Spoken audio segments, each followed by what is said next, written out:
abrimos un espacio para poder absolver sus consultas o cualquier otra intervención que tengan a bien realizar.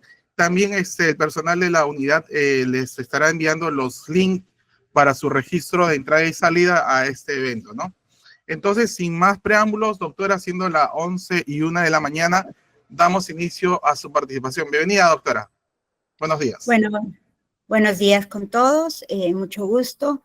Es un placer para mí hoy presentar este tema, manejo de pacientes por contaminación de materiales peligrosos.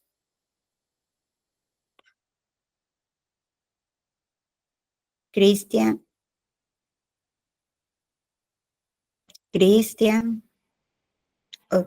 Ok. Si podemos agrandar la pantalla, por favor. Sí, se visualiza bien, doctora. Está grande, solamente que se lo está viendo en miniatura solo. Adelante, doctora. Muy bien. El objetivo principal de materiales peligrosos, ¿cuál es? Proporcionar una guía clara para la evaluación y manejo de pacientes contaminados. Y como objetivo específico tenemos estandarizar la calificación de materiales peligrosos, aplicar los protocolos de descontaminación y aislamiento, así como fomentar la seguridad del personal de salud. Siguiente. Cuando hablamos de materiales peligrosos, hablamos de los estados físicos de toda materia. Tenemos los sólidos, líquidos y gaseosos. La descomposición de cualquiera uno de estos materiales va a depender de acuerdo a la forma, a la temperatura y a la presión. ¿Qué son materiales peligrosos? Los materiales peligrosos son sustancias que pueden causar daño por exposición. La relevancia en el entorno hospitalario es la necesidad de tener protocolos estrictos para proteger a pacientes y al personal de un ambiente hospitalario.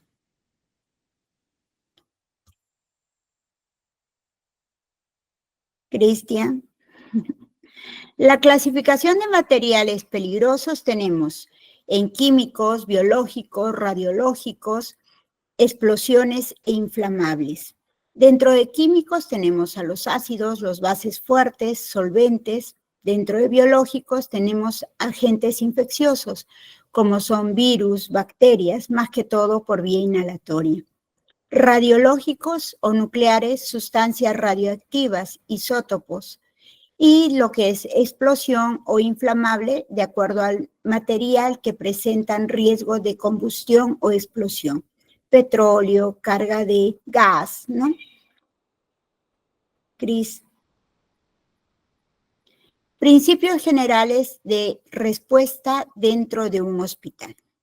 ¿Qué es lo que nosotros debemos de hacer ante la exposición de algún material de residuo contaminado o algún material altamente peligroso? Debemos de activar un protocolo de emergencia. Esto consiste en evaluar y aislar inmediatamente al paciente contaminado.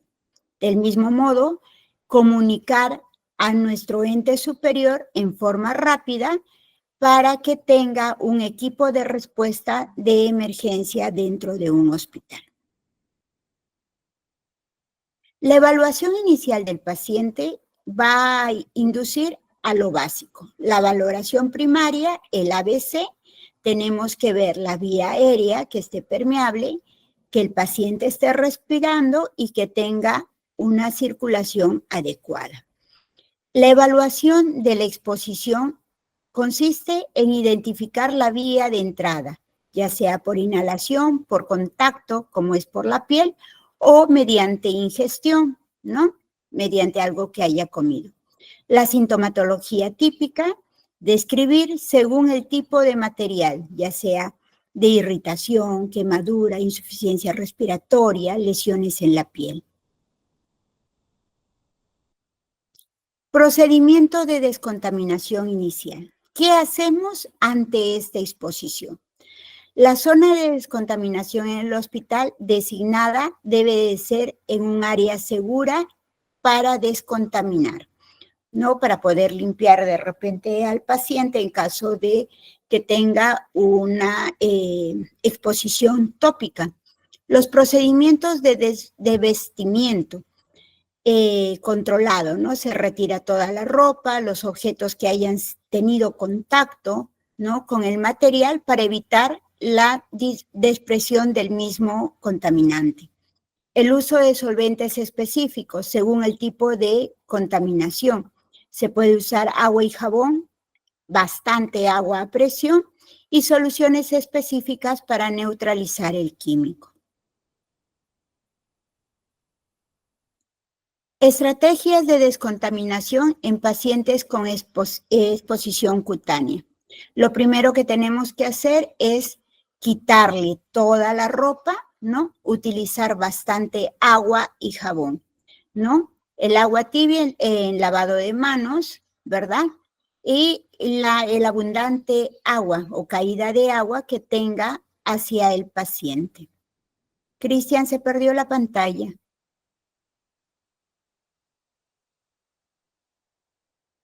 Hola.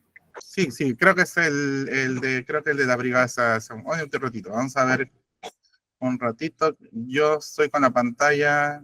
Voy a volver a compartir mi pantalla, ¿ya? No soy yo. Alguien está compartiendo su pantalla. Espérense un momentito. Vamos a ver, por favor, el usuario de la brigada, por favor, dejar de compartir su pantalla. Porque ese es un tema de la... Ya, yo voy a compartir la mía nuevamente, ¿ya? ¿Me visualizas? Me avisas, ¿ah?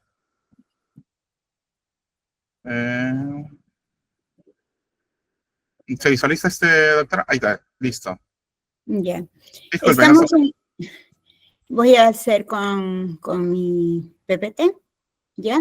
Estamos en estrategias de descontaminación de paciente con exposición cutánea. Decíamos que tenemos que retirar todo el agua, ¿verdad? Utilizar abundante agua, si fuera necesario, agua prolongada entre 15 a 20 minutos, considerar el uso de agentes neutralizantes como bicarbonato en caso de acidosis, evitar el frotado excesivo para no dañar la piel contaminada. Manejo en exposiciones inhalatorias. Cuando hay una exposición por inhalación, debemos asegurar la oxigenoterapia para soporte respiratorio. El uso de broncodilatadores si hay constricción de las vías aéreas. Recordemos, debemos de tener las vías aéreas permeables. Intubación y ventilación asistida si fuera un compromiso respiratorio severo. En cuanto al manejo de exposiciones por ingestión, tenemos evaluación por un toxicólogo o en el defecto por el médico emergenciólogo, determinar qué sustancia ha sido la que ha ingerido, luego hacer un lavado gástrico en el caso específico y bajo supervisión con abundante agua y si es necesario, carbono. Y el carbón activado, ¿no? Si se ingiere un tóxico absorbible. Debemos tener en cuenta que para el lavado gástrico en caso de ingesta tenemos 30 minutos como máximo antes de que se absorba en nuestro sistema digestivo. Tratamiento y monitoreo de pacientes por tipo de materiales peligrosos. Las sustancias ácidas y básicas se neutralizan controladamente y debemos de monitorizar el daño tisular.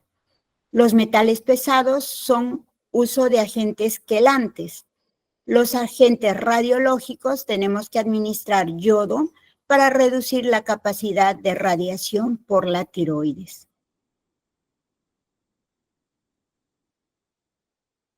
Principales antídotos y sus aplicaciones. ¿Me ves, Cristian? Sí, Ya.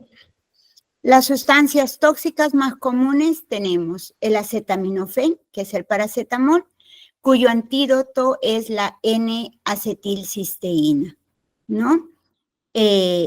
Por donde se va a absorber mediante el hígado, ¿no? Entonces, nuestra función es proteger el hígado.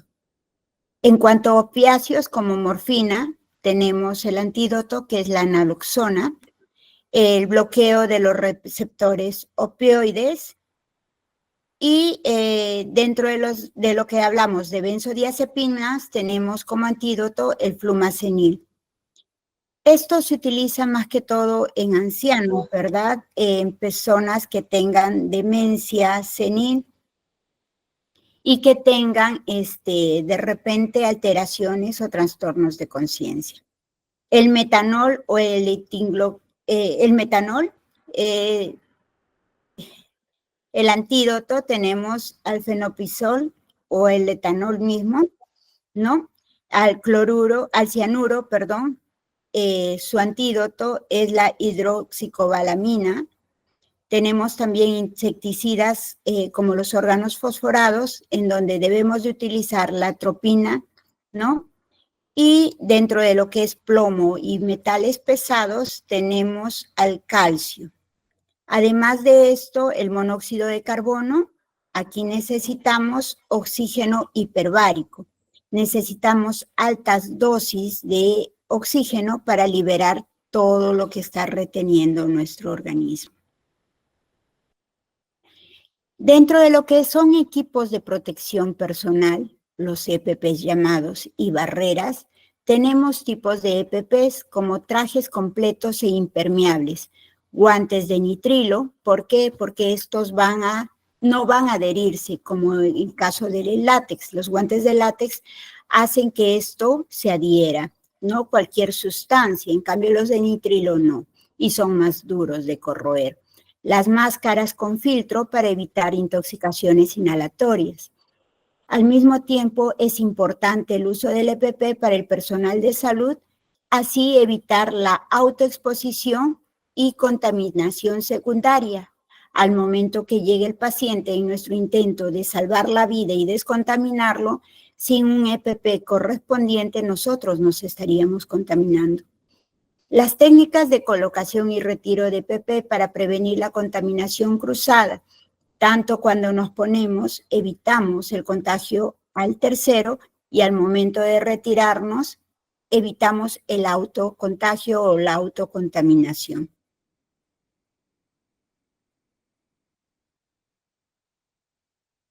Protocolos de seguridad en el área de emergencia.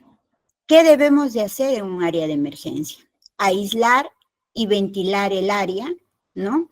Para evitar la autocontaminación, la desinfección de superficies y equipos después del manejo de un paciente contaminado, la gestión de desechos peligrosos y hacer un seguimiento según normativa del hospital.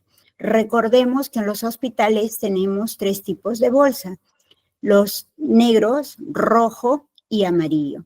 Todo este tipo de desecho contaminado va en las bolsas rojas.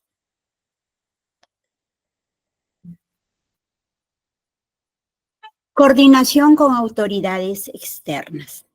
Todo material peligroso tiene una notificación. Son niveles que se van a dar y con una figurita detrás de cada envase. La notificación se va a dar a las entidades de salud y del medio ambiente. Tenemos que hacer coordinaciones tanto con bomberos como el HAZMAT en caso de exposición de material de alto riesgo y la importancia de la colaboración de incidentes mayores.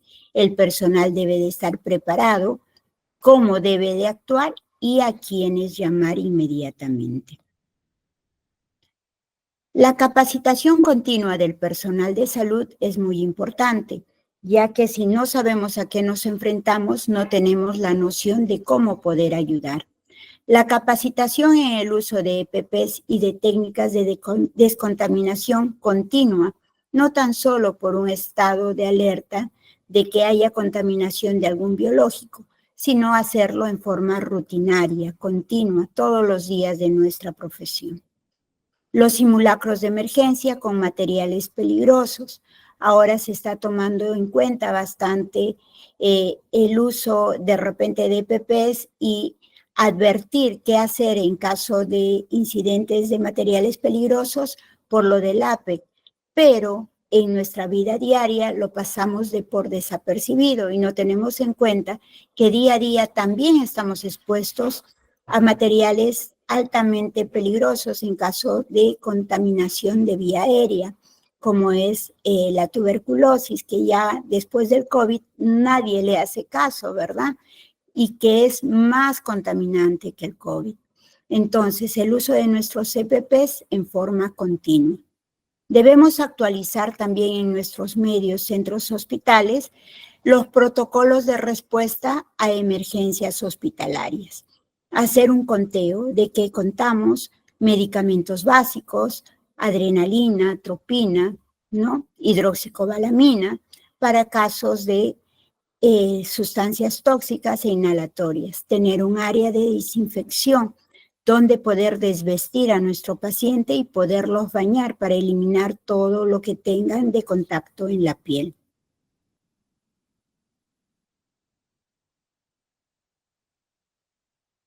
Documentación y reporte del caso.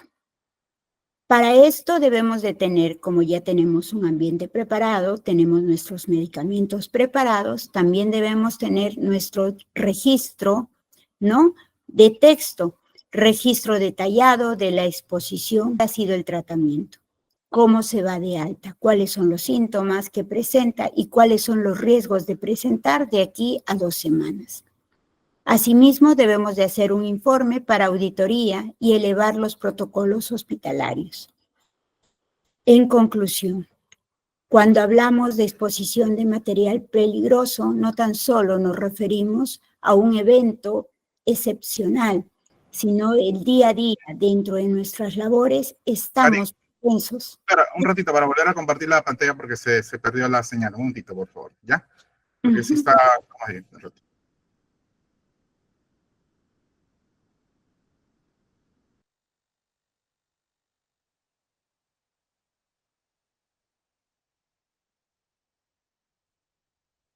Adelante, doctor.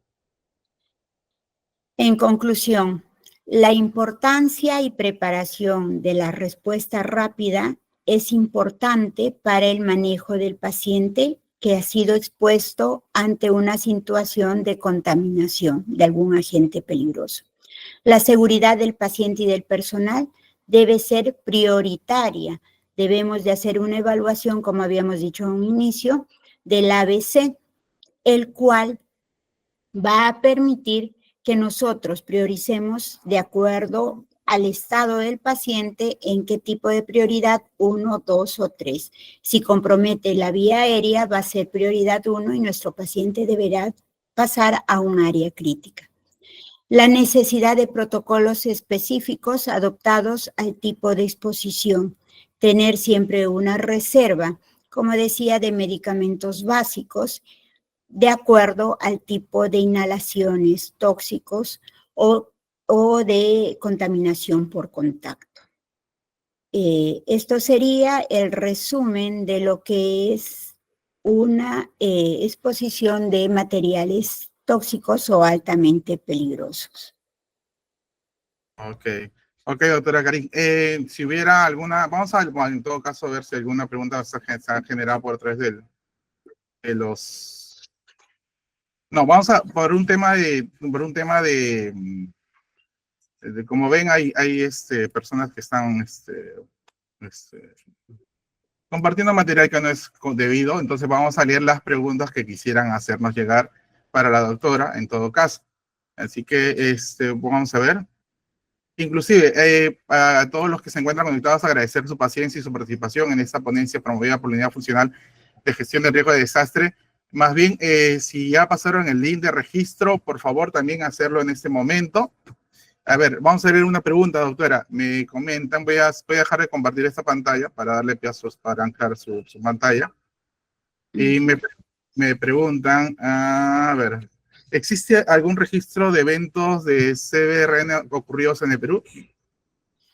Al momento no tenemos registro, al menos no en nuestro hospital. Juan también nos pregunta, ¿cuál es el estándar del MINSA para la protección de ambulancias ante incidentes de MATPL? Bueno, ante los incidentes de materiales peligrosos, realmente no contamos con toda la indumentaria, ¿no? Porque deberíamos de tener una ambulancia con aislamiento, ¿no? Interno y externo, deberíamos de contar con materiales de nitrilo, trajes completos que incluyan con casco y oxígeno interno en caso de aspectos inhalatorios, pero no contamos, ¿no? Me parece que los de la policía cuentan, o la policía o la fuerza militar, cuentan con ese materiales, pero en MINSA no contamos. Ajá.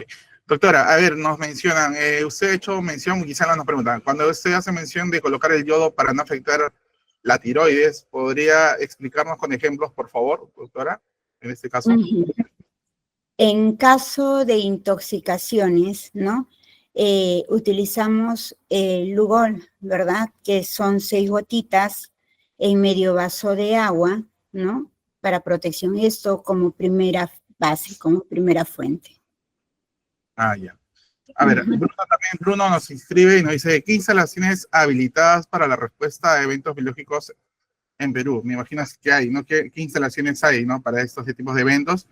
¿Alguna instalación para respuesta ante un patógeno como el ébola? Bueno, es un ejemplo que hace mención Bruno, ¿no? A ver, estamos tan preparados como estuvimos preparados para el COVID, ¿cierto? Son eventos adversos, son eventos aislados, ¿no? Que dentro de la normativa deberían de estar incluidos dentro de un hospital. Contamos con un área donde podemos desvestir al paciente y hacer un lavado correcto, ¿no? Y de repente en forma aislada en caso de tópicos, pero no contamos en lo que es el MINSA. Y quizás la última pregunta, ¿qué medidas de prevención tiene el MINSA para la respuesta a contaminación por ándrogenos? Creo que es similar a lo planteado anteriormente, doctora. Así es. No contamos con material, pero sí hay unas camillas específicas que vienen todas herméticas, selladas para transporte de este paciente. Y correcto. Una vez que llega al hospital sería pues mantenerlos en un ambiente de aislamiento. Ok, doctora. Creo que ya están pasando la relación del link de asistencia, por favor, es para el tema de su participación, para el tema de gestionar el tema de la constancia, por favor, hágalo en este momento. Agradecer a las 150 personas conectadas. Me imagino y me comentan que ha habido personas que se han quedado en el camino, pero vamos a tratar de mejorar estas condiciones, ¿no? Gracias a todos por su participación, pero avanza un par de preguntas más, doctora, para robarle su tiempo. Claro. José Luis dice sobre el personal, pues me imagino para esta acción, debe tener un perfil para el manejo de estos casos. ¿Cuál es el perfil que debe tener el personal para para el manejo de este tipo de casos? Lo ideal es un personal de salud que tenga manejo en materiales peligrosos, que es muy independientemente a lo que sea manejo de emergencias y urgencias, ¿no? Entonces debería de tener ambas capacitaciones. Recordemos que los materiales peligrosos son todas aquellas materias, sustancias o elementos que por su volumen o peligrosidad implican un alto riesgo y va más allá de lo normal, ¿no? Para la salud del medio ambiente o de la persona o en su defecto de la fábrica, almacenamiento o medio de transporte. Ok, doctora. Bueno, no, a ver, bueno, la última pregunta, a ver, Silvia Terraza nos escribe, ¿no? En Villarrica yo hubo un escape de tóxicos, dices, en fábricas. Sí, en Villarrica yo hubo un escape de tóxicos y fábricas. ¿Qué recomendación? No. Y no sé, no entiendo bien la formulación de la pregunta. Bueno, Dígame. como precaución, ¿no? Nosotros en el área donde trabajemos, siempre debemos de tener un mapeo de qué zonas podrían ser potencialmente peligrosas y qué zonas son las que almacenan contaminantes. Por decir, la gasolina o el petróleo almacenada correctamente es un material peligroso que no representa riesgos, pero si es que este contenedor de petróleo, por casualidad o descuido de la empresa o accidente de tránsito, deja salir el contenido, vendría a corresponder a desecho peligroso, ¿no? El material peligroso que está contenido en una en algún recipiente, fábrica o bidón, que es eliminado de su contenedor, va a convertirse en desecho peligroso y esto va a causar daño. Entonces, veamos en nuestro alrededor qué tipo de sustancias tenemos, qué tipo de fábricas, qué tipo de minerales se extraen cerca para poder tener el antídoto. Correcto, doctora. No agradecer su participación en esta capacitación. A ver, vamos a ver, quizás la última pregunta, ha generado bastantes preguntas este tema. A ver, y no me gustaría irme ok, aprovechar su oportunidad, ¿no? Agradecer, una vez que siempre tenemos a las encuestas de emergencia. Muchas gracias que hayan estos temas de bueno, agradecimiento. Gracias, Silvia. Silvia nos habla del mapeo de zonas potenciales peligrosas y qué protocolos hay. Creo que usted también lo mencionó. Me imagino que en las zonas de fábrica y todo lo demás donde se manejan este tipo de cosas. Fábricas, grifos, ¿verdad? Centros Sí, mineros, ¿no? sí, De ya sé. esto nos debemos de adecuar a la zona donde vivimos. Sí, pues hay que estar atento a todo este tipo de situaciones. Doctora, no le quito más tiempo. Bueno, agradecer a todos los que se conectaron a esta telecapacitación. El link ya lo estamos volviendo a pasar nuevamente para que se registren.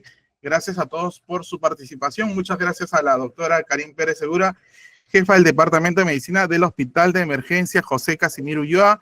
Y recordar que esta es una actividad promovida por la Unidad Funcional de Gestión del Riesgo de Desastres. Nos vemos hasta una siguiente oportunidad. Gracias, doctora. Muchas gracias con todos. Bonito día con todos. Muchas gracias a todos, muy amables. Los esperamos.